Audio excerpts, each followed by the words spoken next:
আসসালামু আলাইকুম সবাইকে। আজকের ভিডিওটা স্পেশালি হচ্ছে যারা অ্যাডমিশন পরীক্ষা দিবা অথবা এইচএসসিতে ভর্তি হইছো অথবা ক্লাস 9-10 ভর্তি হইছো। তো তোমাদের ভিতরে একটা জিনিস খুব ভালোভাবে আমি লক্ষ্য করেছি, যেটা হচ্ছে তোমাদের ভিতরে খুব ডিপ্রেশন কাজ করে। আসলে ডিপ্রেশনটা হচ্ছে তোমরা ধরে নাও যে আমাকে দ্বারা আসলে কিছু হবে না, আমি কিছু করতে পারতেছি না। যেমন যারা অ্যাডমিশনের বিভিন্ন কোচিংয়ে পরীক্ষাগুলো দিচ্ছ, তারা ভালো স্কোর আসতেছে না, তারা ভেবে নিচ্ছ যে আমাকে দ্বারা হয়তো বা কিছু হবে না। তো যারা এরকম ভাবতেছো, আসলে ভিডিওটা আজকে তোমাদের জন্য। তো তোমাদেরকে আমি একটা কথা বলে রাখি, তোমাদের অনেকেই ভাবো যে আমি তো আসলে ইন্টারমিডিয়েটে খুব ভালো করে পড়াশোনা করিনি, তাই মনে হয় আমাকে অ্যাডমিশন খুব ভালো হবে না এসে। তো তোমরা এইরকম যারা চিন্তা ভাবনা করো, তোমাদের উদ্দেশ্যে কথাগুলো আমি বলতেছি, খুব মনোযোগ দিয়ে শোনো। একটা কথা মাথায় রাখবা, তোমাদের অতীত যেটা চলে গেছে, অতীতে তোমরা যাই করো না কেন, পড়াশোনা করো বা না করো, তো অতীতটা হচ্ছে একটা মানুষের জন্য একটা ওয়েস্ট পেপার, মানে একটা নষ্ট পেপার, যেটা তোমার কোনো কাজে আসবে না।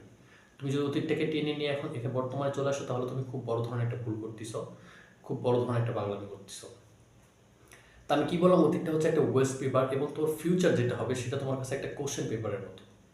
তোমার ফিউচারে কী হবে তুমি সেটা জানো না। যেমন তুমি পরীক্ষা একটা একটা পরীক্ষা দিচ্ছ, পরীক্ষায় কোশ্চেন কী হবে সেটা তুমি জানো না। তো ঠিক ফিউচারটাই তোমার হচ্ছে সেই কোশ্চেন পেপারের মতো।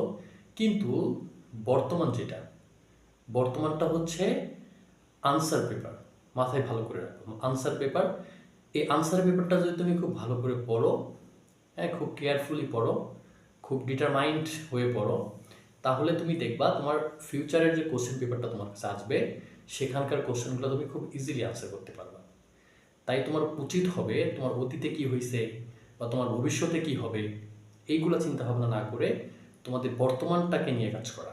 বর্তমান যে কাজগুলো তোমাদের করা উচিত সেই কাজগুলো করা, সেই কাজগুলো তুমি ভালো করে করলেই তো তুমি ভালো ভবিষ্যতে ভালো কিছু করবা, ঠিক আছে? তো আশা করি এই বিষয়গুলো নিয়ে ডিপ্রেশন হবা না যে আমার ভবিষ্যতে কি হবে বা অতীতে কি হয়েছে, এই বিষয়গুলো বর্তমানে টেনে নিয়ে আসবা না। বর্তমানে যেটা করা উচিত, ভালো করে পড়াশোনা করো। তুমি অ্যাডমিশনের স্টুডেন্ট হও বা ক্লাস 9-10 অথবা ইন্টারমিডিয়েট স্টুডেন্ট হও না কেন, তোমার উচিত তোমার বর্তমানটা ভালো করে পড়া। বর্তমানে যদি তুমি ভালো ডিটারমাইন্ড হতে পারো, তাহলে অবশ্যই তোমার ফিউচার ভালো হবে বলে আমি আশা করি। এতটুকুই তোমাদের জন্য বলার ছিল। ভালো থাকবে সবাই, আল্লাহ হাফিজ।